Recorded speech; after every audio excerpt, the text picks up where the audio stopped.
बच्चों, आप सभी का स्वागत है हमारे पंकज दुबे साहित्य यूट्यूब चैनल पर। और आज हम आप सभी लोग के लिए एक नया टॉपिक, नया प्रश्न, नया विषय लेकर के आए हैं, उभयालंकार। तो ये अगर आप इस टॉपिक को पढ़ते हैं तो शब्दालंकार, अर्थालंकार के विषय में बहुत सारी बातें आपको बताई गई हैं और आप पढ़े गए हैं। लेकिन ये जो अलंकार है यह शब्द और अर्थालंकार से अलग है, क्योंकि यह बहुत कम जो है लोगों के द्वारा देखा जाता है कि इसका वर्णन करते हैं। लेकिन जैसे हम +2 की परीक्षा देते हैं 11वीं 12वीं की, तो उसमें जो है इन अलंकारों का वर्णन करना जो है बेहतर माना जाता है। जहां पर देखे उसका वर्णन काव्य विशेष में, टिप्पणी में अवश्य करना चाहिए। वैसे ज्यादा विशेषकर हम देखते हैं शब्द और अर्थालंकार का ही जो है उदाहरण बताया जाता है और लोग करते हैं, देखते हैं। लेकिन अगर हम इसके जो है उदाहरण को हम प्रस्तुत करते हैं काव्य विशेष में, तो हमारे लेखनी और सुंदर मानी जाती है और हमें अच्छे अंक मिलने में मदद मिलते हैं। तो आइए शब्द और अर्थालंकार के अलावा हम तीसरा अलंकार, इसको तीसरे रूप में जानते हैं। हमारा तीसरा अलंकार है वो उभयालंकार है। हिंदी साहित्य में व्याकरण के दृष्टिकोण से उभयालंकार नाम से ही आप वाकिफ होंगे। उभय का मतलब ये होता है दोनों, मतलब उभय का अर्थ ही होता है दोनों, मतलब एक नहीं दो। तो जहां पर किसी भी पंक्ति में, किसी वाक्य में, किसी काव्य पंक्ति में, किसी उदाहरण में जहां पर दो या दो से अधिक अलंकारों का जो है मिश्रण देखने को मिलता है एक साथ, वहां उभयालंकार होता है। आपको हम बता रहे हैं कि शब्दालंकार को या अर्थालंकार यानी यमक, उत्प्रेक्षा और उपमा को पहचानना बहुत आसान है। लेकिन बहुत सारे ऐसे काव्य पंक्ति हैं जिनमें दो अलंकारों को एक साथ देखने को मिलता है, उसको कैसे पहचानेंगे यहाँ पर देखिए। तो इसकी परिभाषा है, जहां पर दो अलंकारों का मिश्रण एक साथ एक पंक्ति में, एक काव्य में देखने को मिले, वहां उभयालंकार होता है। इतना आप जान लीजिए कि दो भी हो सकता है या दो से अधिक हो सकता है। तो आइए हम इसको देखते हैं। जैसे एक उदाहरण जो है उभयालंकार का बताया जा रहा है कि रावण सिर सरोज बनचारी, चल रघुवीर सीली मुख धारी। अब इस उदाहरण में ये लिखा है कि रावण सिर सरोज, उनका सिर कैसा है? कमल के समान, यानी सरोज और सिर। सरोज का मतलब होता है कमल और सिर का तो साधारण अर्थ आप जान रहे हैं। तो रावण का सिर सरोज के समान है, रावण अपने सिर पर जो है किसी जो है सिर को रखा है या कमल को रखा है, उसका कुछ जो है अभेद रूप से वर्णन दिखाई दे रहा है, यानी सिर में और सरोज में कोई अंतर नहीं है।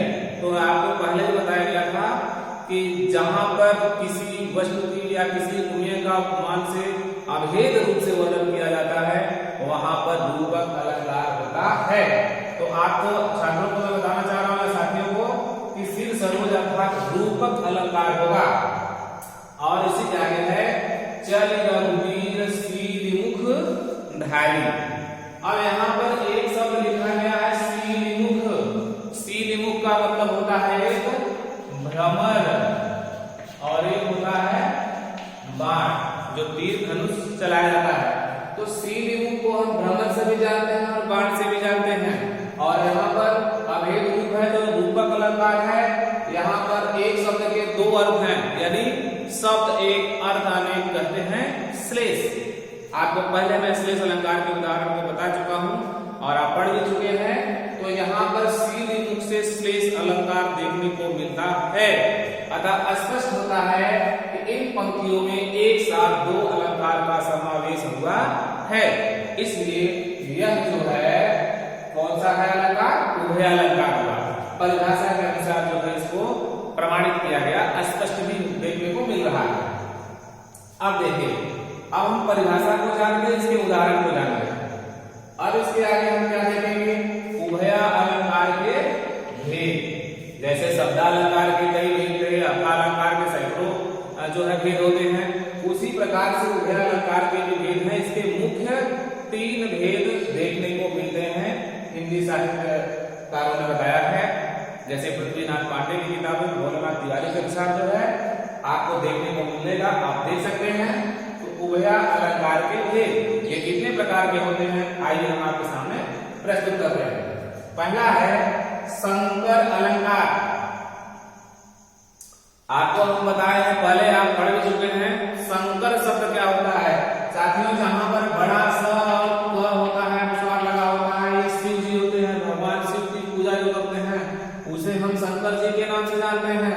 लेकिन जहां पर दंत सा छोटा सा है, शंकर है, ये अनुस्वार है, इस शंकर का मतलब होता है दो देशों से या दो भाषाओं से मिला जुला करके लिखा जाने वाला शब्द। जहां दो भाषाओं के शब्द एक साथ प्रयुक्त किए जाए, एक साथ लिखे जाए, उसे हम संकर शब्द कहते हैं। जैसे रेल गाड़ी, तो रेल जो है इंग्लिश अंग्रेजी शब्द है और गाड़ी जो है हिंदी शब्द है। तो यहाँ पर टिकट घर, टिकट जो है अंग्रेजी शब्द है, घर जो है वो हिंदी शब्द है। तो ये संकर हुआ। संकर शब्द से आप परिचित थे और आज भी हो गए। तो संकर अलंकार यानी दो भाषाओं के शब्द जहां भी वो संकर, और जहां दो अलंकार हैं एक साथ, देखिए जहां पर दो अलंकार, इसी परिभाषा है, जहां पर दो या दो से अधिक अलंकार जो है नील झील की तरह मिलते हो। नील झील का मतलब क्या हो गया? दूध और पानी की तरह। जहां पर दो अलंकार दूध और पानी की तरह एक साथ देखने को मिले, वहां पर जो है संकर अलंकार होता है। उसको अलग करके पहचाना जा सकता है। जैसे नील झील विवेक को आप पढ़ चुके हैं। तो पानी और दूध की तरह से जहां एक साथ दो या दो से अधिक अलंकार देखने को मिले, उसे हम संकर अलंकार कहते हैं। पहला अलंकार है, इसके उदाहरण है, देखिए काली आंखों में कितनी यौवन के मन की लाली सी, मानिक मदिरा से भर दी किसने नीलम की प्याली सी। अब देखिए, अब यहां पर स्पष्ट है लाली सी, प्याली सी।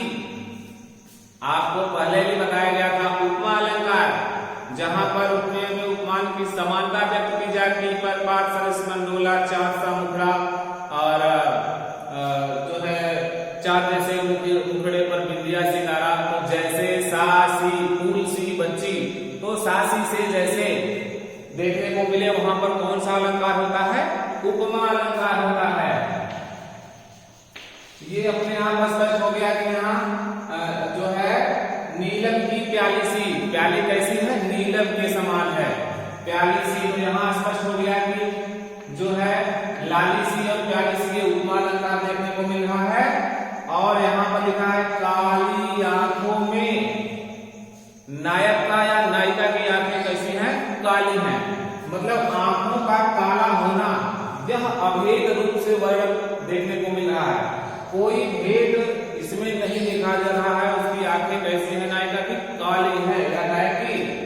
तो काली आंखों में कितना यौवन की मन की लाली, उसके उसकी जो अवस्था है जवानी की या युवावस्था है, उसका यौवन जो है अलंकार की लाली से एक मद में चूर है, लालिमा से। तो ये तो स्पष्ट उपमा अलंकार। और काली आंख, काली आंख मतलब यहाँ पर रूपक अलंकार होगा। तो ये जो है एक साथ दो अलंकार देखने को मिला, काली आंख जो है रूपक और नीलम की प्याली से जो है उपमा अलंकार। और मदिरा से भरी, तो यहाँ पर तो सामान्य बातें मान लीजिए, सासी से नहीं है, मदिरा से भरा हुआ है। लेकिन रूपक अलंकार और उपमा अलंकार एक साथ देखने को मिल रहे हैं, दूध और पानी की तरह, अर्थात नील और झील की तरह। इसलिए इसे हम संकर अलंकार कहते हैं। क्या कहेंगे? ये हम नहीं, आप नहीं, ये पूरा हिंदी साहित्य कह रहा है। अगला है संसृष्टि अलंकार।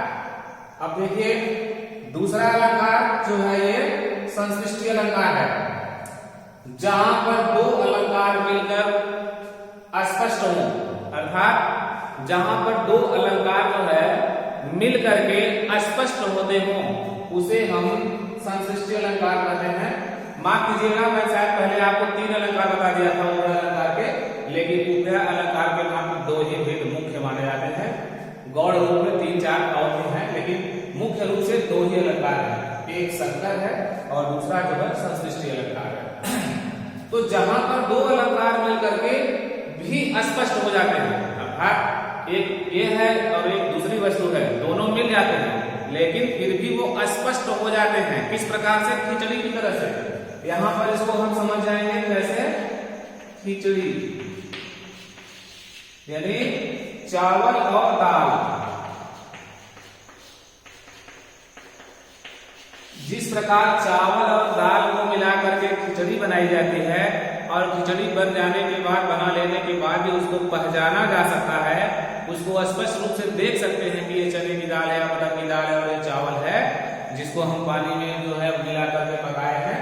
उसी प्रकार से इस अलंकार को, संश्लिष्टि अलंकार को, चावल और दाल जैसे खिचड़ी के समान होने पर भी उसको हम पहचान सकते हैं, स्पष्ट कर सकते हैं। जैसे दीर्घ सांस ले दुख सुख साई नहीं भूली, और दई दई नहीं करते हो।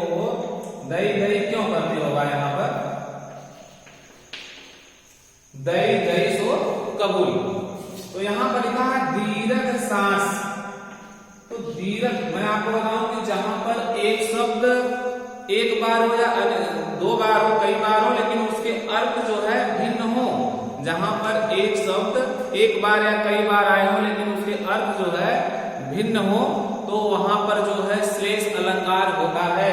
जैसे लिखा है दीर्घ सांस। तो दीर्घ सांस का मतलब लंबी सांस है ना। दीर्घ का मतलब हुआ लंबी सांसें, और दीर्घ का मतलब एक और होता है दुख भी होता है। तो कह रहे हैं कि आप लंबी सांस न लीजिए। इस यहां देखिए लिखा है कि दीर्घ सांस न ले दुख। दुख आने पर, कवि कह रहा है कि दुख आने पर आप लंबी लंबी सांसें मत लीजिए। अर्थात अब दूसरी अर्थ है कि दीर्घ सांस न ले दुख, मतलब दुख आने पर आप सांस मत लीजिए, लंबी सांस मत लीजिए। अर्थात जो है यहाँ पर दीर्घ का अर्थ हो गया एक लंबी, और एक हो गया जो है दुख, और सुख साई नहीं भूली। तो कह रहे हैं यहाँ पर श्लेष अलंकार देखने को मिल रहा है। अगला है सुख साई नहीं भूल, जो ईश्वर ने आपको सुख दिया है उसको मत भूलो। अगला है दई दई क्यों करते हो। अब यहाँ पर दई दई दिया है एक साथ, तो आप मुझको दो, मुझको दो। एक कवि जो है, एक प्राणी जो है ईश्वर से प्रार्थना करता है कि मुझको इतना धन दो, मुझको ये दीजिए, मुझे वैभव दीजिए, संपदा दीजिए, मुझे धन मुझे दीजिए। तो ये प्रार्थना करता है दई दई क्यों करते हो। आप मुझको दो क्यों करते हो। दई दई सो कबूली। यहाँ पर जो है यमक अलंकार देखने को मिलता है। एक दई का मतलब होता है देने वाला, ईश्वर। देने वाला अर्थात ईश्वर। तो जो ईश्वर ने दिया है, एक दई का मतलब दिया हुआ ईश्वर। एक दई का मतलब हुआ जो दिया है, यानी एक दई का मतलब ईश्वर, और एक दई का मतलब जो दिया हुआ वस्तु है, बेटा है, संपदा है, वैभव है। तो एक साथ दो शब्द देखने को मिलते हैं, एक ही शब्द दो बार देखने को मिलते हैं, दोनों के अर्थ भिन्न भिन्न हैं। तो इसलिए यहाँ पर यमक अलंकार होगा। तो अब देख लीजिए कि यहाँ पर जो है रूपक अलंकार है, अरे श्लेष अलंकार है, सॉरी, ये श्लेष अलंकार हो गया, और यहाँ पर क्या है, ये यमक अलंकार हो गया। और एक शब्द है सुख साई न कबूल।